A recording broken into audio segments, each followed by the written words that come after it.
The Westing Game, Chapter 28, and Then, pages 206 to 207. Turtle never told. She went to the library every Saturday afternoon, she explained, which was partly true. Make your move, Turtle. You don't want to be late for the wedding. The ceremony was held in Shin Hu's restaurant. Grace Wexler recovered from a world record hangover, draped a white cloth over the liquor bottles, and set a spray of roses on the bar. No drinks would be served today.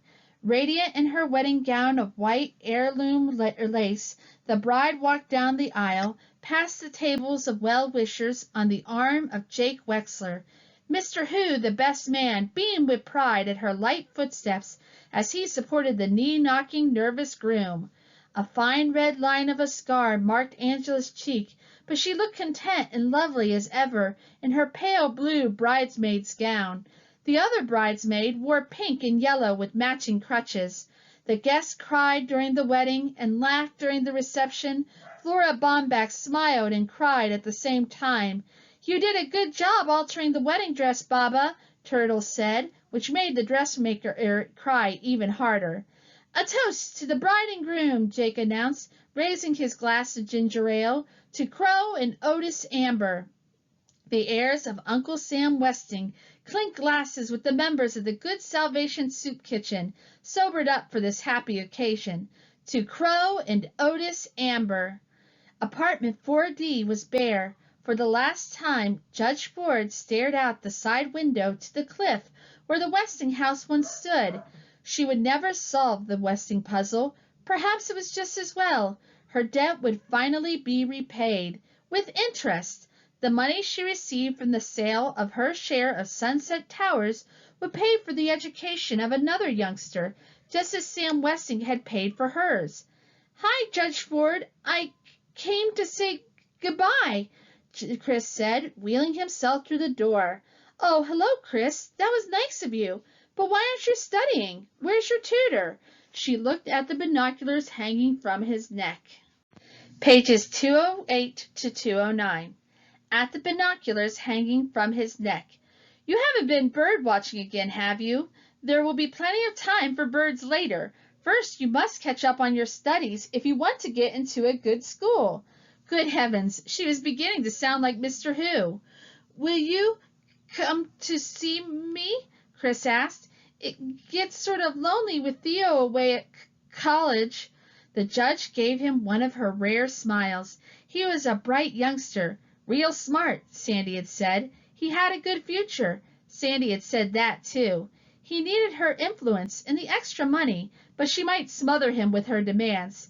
"I'll see you when I can, and I'll write to you, Chris. I promise." Whose Little Foot Ease, patent pending, was selling well in drugstores and shoe repair shops. "Once we capture the Milwaukee market, I'll take you to China," James Hu promised his business partner. "Okay," Madam Hu replied, toting up accounts on her abacus. No hurry. She had many friends in Sunset Towers now, and no more cooking, no more tight dresses slid up her thigh. Her husband had bought her a nice pantsuit to wear when they called on customers, and for her birthday, Doug had given her one of his medals to wear around her neck. The secretary to the president of Schultz Sausages was back on the job. Her ankle mended, Sidel Pulaski had discarded her crutches. She had all the attention she could handle without them, after all. She was an heiress now. It wasn't polite to ask how much, but everyone knew Sam Westing had millions. Of course she could retire to Florida, she said, but what would poor Mr. Schultz do without her?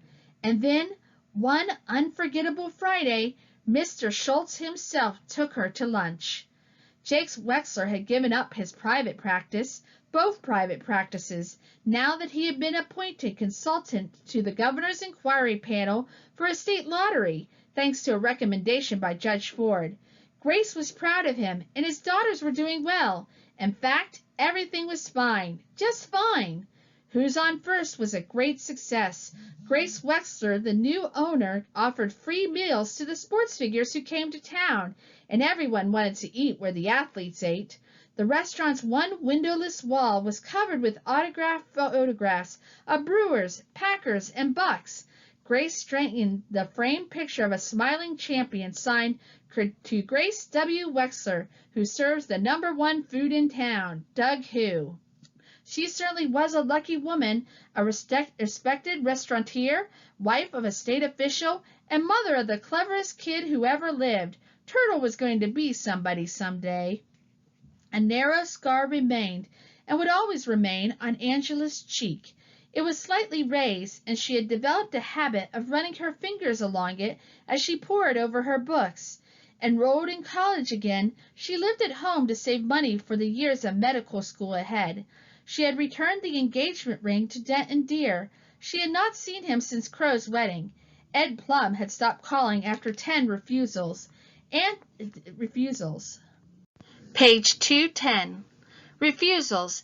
Angela had neither the time nor the desire for a social life, what with studying, her weekly shopping date with Sidell, and Sundays spent helping Crow and Otis in the soup kitchen. Study, study, study, Turtle said. Angela saw little of her sister, who was either at school, in Flora Bombach's apartment, or at the library. Hi, Turtle. How come you're so happy today? The stock market jumped 25 points. The newlyweds, Crow and Otis Amber, moved into the apartment above the Good Salvation soup kitchen. The storefront mission had been renovated and expanded with the money from the inheritance. Grace Wexler had supervised the decorations. Copper pots hung from the ceiling. The pews were padded with flowered cushions and fitted with hymn book pockets and drop leaf trays. There was meat in the soup and fresh bread every day.